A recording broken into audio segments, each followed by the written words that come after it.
Shtëpi të përmbytura dhe rrugë në ujë, Durrësi u zgjua këtë të martë, i pushtuar nga rreshjet që paralizuan të gjithë qytetin.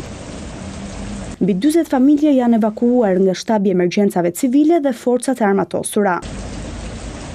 Në qytetin bregdetar, kërkesat e qytetarëve të cilët kërkojnë ndihmë janë të larta.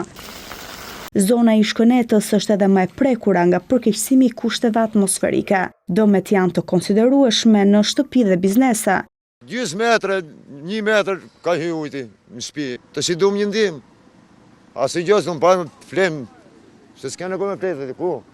Situata shumë e keqe surave. Ç'a të bëjmë tani? Gjithë uji na ka hyrë në shtëpi. Sistemi i kanalizimeve nuk përballoi dot prurjet e mëdha për shkak të prezencës së lartë të ujit në rrugë. Kopshtet, qerdet dhe shkollat e qytetit bregdetar nuk zhvilluan mësim. Në kodrën e Currilave në Durrës ka patur rrëshqitje dherash, ndërsa disa akse rrugore janë bërë të pakalueshme.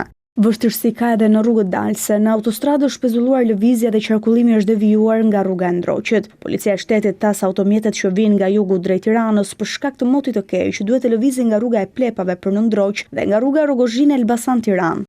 Rezervuari i spitalës ka rritur kuotat maksimale, ndërsa autoritetet thonë se kanë bërë çarjen e shkarkuesit katastrofik. Në Durrës është përmbytur edhe Veliera. Për shkak të rreshjeve të shumta është bllokuar qarkullimi i automjeteve. Përmbytjet nuk kursyen as burgun e qytetit. Qelit në katin e parë janë mbuluar nga uji dhe të paraburgosurit u transferuan në katin e dytë.